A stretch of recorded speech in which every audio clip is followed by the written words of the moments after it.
Hey, I don't think you heard me. It's the 27th day of Ramost, and I cannot cross any rivers. If you want your magical healing, you better stick around to protect me.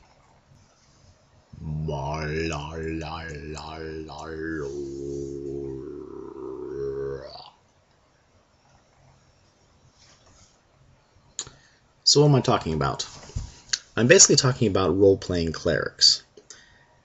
You want to bring some originality. You want to bring some flavor. You want to come up with holidays. You want to come up with taboos, strange ways of doing things, traditions. I told you I ain't crossing no river! Now you are gonna do what I say, or this is the end of our friendship. I am not crossing the river. I am not defying the gods. This shall be my final stand, if today the gods seek to take me home. Flee, or stand. Those are your choices. You can really do a lot with a cleric.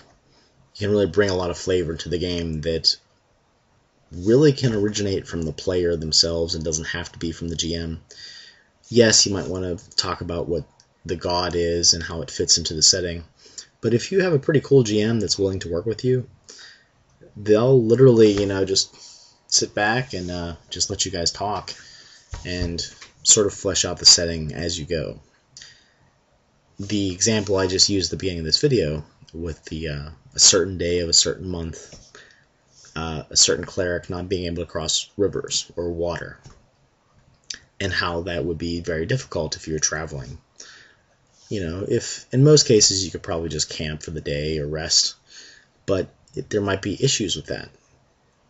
Maybe you're being chased and the only way of escape is to cross a bridge, and you can't do that, so it basically becomes this problem for the cleric. Does he follow common sense, and does he cross the river, breaking one of the taboos of his religion, to save his life, or does he stand and fight and possibly die, but he stands true to those, to that creed that he follows? So these are just something that that came up in a post on Tower Guard DM or Wynn's video recently, and I just kind of spew things out in the comments sometimes, and I just thought it was interesting. So feel free to add details, taboos,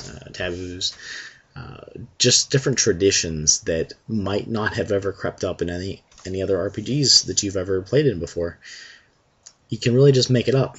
I would suggest sitting down with a calendar, maybe talk to the GM about the setting and find out, how many days there are in the year, how many months, whatever.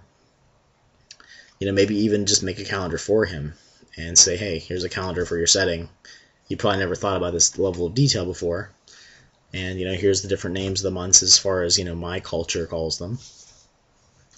And just pick some holidays and just maybe think about them for a little bit. What is the reason behind the holidays? Is it like harvest time, or is it one of the equinoxes, or is there something that happened in your holy texts of whatever religion you follow that is supposed to be sort of remembered or done yearly or seasonally, whatever. A lot of fun with it. I've talked a little bit about this, I think, in my Gods, the RPG Gods video I did a while ago. But we were talking about role-playing and how you can just bring more to the table. And I've talked in the past about how I like to do more as a player than just, sit there and I don't know. I like to do stuff a little bit behind the scenes as well, so that I'm not, if I get bored, I have something to do. So this would be a good way to flesh out a character, basically make, a fictional religion and how your character would follow that, what sort of things they follow, what are their, like 10 Commandments, fantasy version, whatever. So if you guys have any comments on how to better roleplay clerics, Perhaps you have used real-world mythologies, real-world religions. They've flavored your setting in some way. I don't know. I'd just be curious to hear how you guys have played clerics, and if you have anything to add. Okay, this is a quick little video. I'll talk to you guys later. The 27th day of Ramost. Thou shalt not cross running water. Thou shalt only drink after sundown. Cover thine head with water in the morning. Offer up prayers of thanksgiving to the gods. Fan thine head with the leaves of the gesha tree. Thanks for watching.